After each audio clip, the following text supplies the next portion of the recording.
नमस्कार, मैं मेघा सिंह स्वागत करती हूं आपका न्यूज़ 18 उत्तर प्रदेश उत्तराखंड के डिजिटल प्लेटफॉर्म पर। क्या सुप्रीम कोर्ट वक्फ कानून पर रोक लगा देगी? ये वो सवाल है जिसका इंतजार कई लोग कर रहे हैं। आज वक्फ कानून पर सुप्रीम कोर्ट में सुनवाई होने वाली है। चीफ जस्टिस संजीव खन्ना की अध्यक्षता में उच्चतम न्यायालय के 3 न्यायाधीशों की पीठ पर वक्फ कानून की संवैधानिक वैधता को चुनौती देने वाली याचिकाओं पर आज सुनवाई होगी।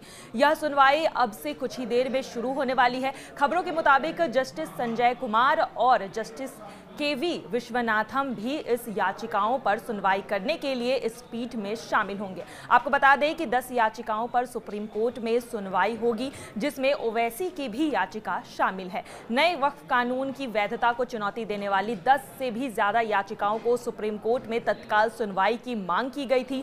सीनियर एडवोकेट कपिल सिब्बल ने वक्फ संशोधन विधेयक 2025 को चुनौती देने वाली याचिकाओं का उल्लेख सुप्रीम कोर्ट के सामने पहले ही कर दिया था और जल्द से जल्द इस पर सुनवाई की मांग की थी। अब इस मामले पर आज सुप्रीम कोर्ट में सुनवाई होनी है। वहीं वक्फ के खिलाफ all India Muslim personal law board ने पूरे देश में आंदोलन की तैयारी कर ली है। आपको बता दें कि इसमें 30 अप्रैल को रात के वक्त आधे घंटे के लिए ब्लैक आउट किया जाएगा, यानी वक्फ के लिए घरों की लाइट बंद करने की अपील की जाएगी। इस आंदोलन में लोगों को शामिल किया जाएगा। आपको बता दें कि संसद से दोनों सदनों से कानून पारित होने के बाद विपक्षी दल और कई मुस्लिम संगठनों ने इस बिल पर आपत्ति जताते हुए सुप्रीम कोर्ट का दरवाजा खटखटाया था और अब देखना यह होगा कि वक्फ कानून पर एससी का क्या फैसला होता है और संजीव खन्ना वाली बेंच जो सुनवाई करेगी इस सुनवाई पर क्या सामने निकल कर आता है।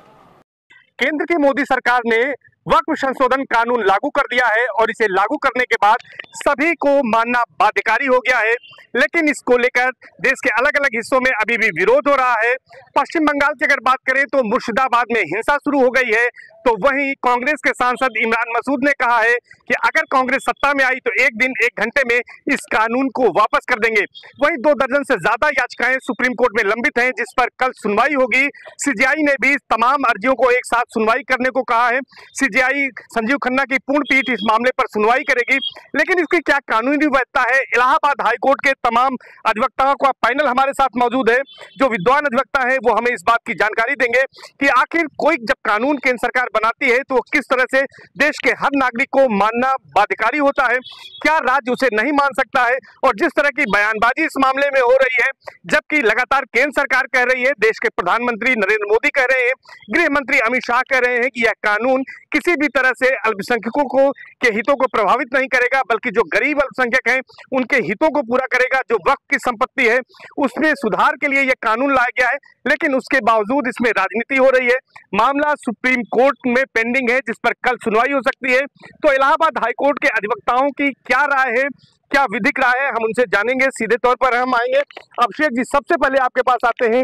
ये वो कानून है जिसको लेकर इस समय देश का माहौल गर्म है। सुप्रीम कोर्ट में कल सुनवाई होने जा रही है। क्या मानते हैं कि किस तरह से जो बिल को चुनौती दी गई थी ये वहां पर स्टैंड करेगा या नहीं करेगा?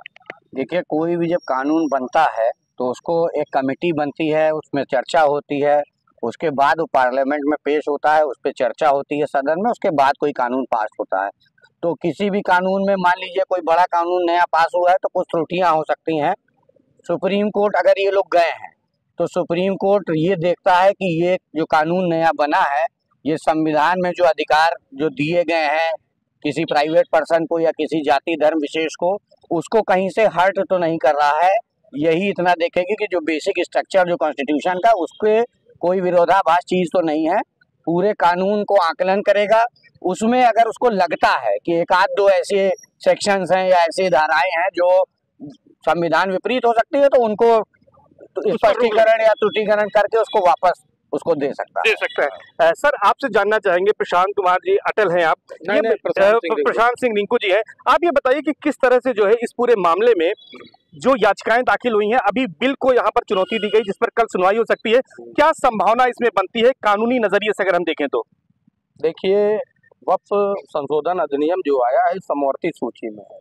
इसमें केंद्र सरकार राज्य सरकार दोनों कानून बना सकते हैं, लेकिन केंद्र सरकार द्वारा बनाया गया कानून जो है वो पूरे भारतवर्ष में लागू होगा। संसद द्वारा बनाया गया कानून जो है सर्वोच्च कानून होता है।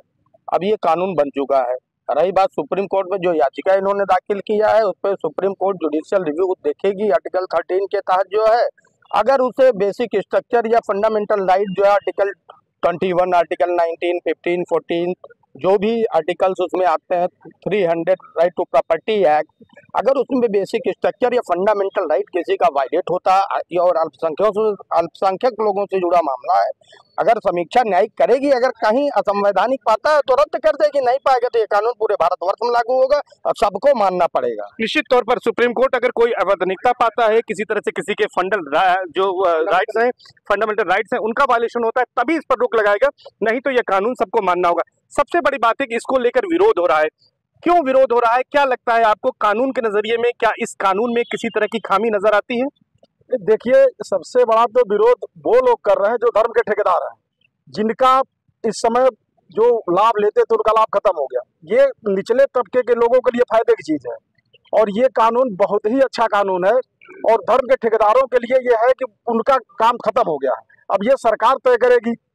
तो इसीलिए विरोध का तो सबसे बड़ा कारण यही है जी। और मुर्शिदाबाद का विरोध तो निंदनीय है, बहुत ही निंदनीय विरोध है। वहाँ के सरकार का भी बहुत बड़ा योगदान इस विरोध में है जी। हाँ, तो अच्छा ये बताइए कि क्या कानूनी रूप से कहीं पर कोई खामी है जिसलिए इसका विरोध हो रहा है, या सरकार जब ये कानून वक्फ का संशोधन कानून लाई है तो ये पूरी प्रक्रिया का पालन करते हुए इसको बनाया गया है और इसको सबको मानना चाहिए? इस जो कानून सरकार ने बनाया है ये सभी को मानना चाहिए। और आज तक जो भी कानून बने हैं उसमें जिसको कानून की जानकारी नहीं होगी वो तो विरोध करेगा ही। अब विरोध के साथ साथ जब व्यक्तिगत हित किसी का भी जुड़ा रहेगा तो उसको जब उसका लाभ नहीं मिलेगा तो विरोध करेगा। तमाम घटनाएं बड़ी बड़ी देख ही रहे हैं, हर जगह आंदोलन वगैरह भी हो रहे हैं खिलाफ में। पहली बात तो उस कानून को जानने की जरूरत है कि उस कानून में क्या है और वो कानून सबके लिए लाभकारी है। प्रक्रिया सही है, पूरी प्रक्रिया पूरी तरीके से सही है। सर, केंद्र सरकार जो कानून लाई है, क्या प्रक्रियागत कोई खामी है जिसकी वजह से विरोध हो रहा है, कोई अन्य वजह है? नहीं, हमें तो ऐसा नहीं लगता कि किसी प्रकार की कोई खामी है इसमें। ठीक है, लोकसभा से ये पारित हुआ है, राज्यसभा से पारित हुआ है, माननीय राष्ट्रपति जी ने इस पे हस्ताक्षर किए हुए हैं, तो मेरी समझ से ऐसा कुछ नहीं है कि किसी प्रकार की खामी है। जिनको खामी लग रही है उनका व्यक्तिगत स्वार्थ है, उन्हें ही खामी लग रही है, बाकी इसमें कोई खामी नहीं।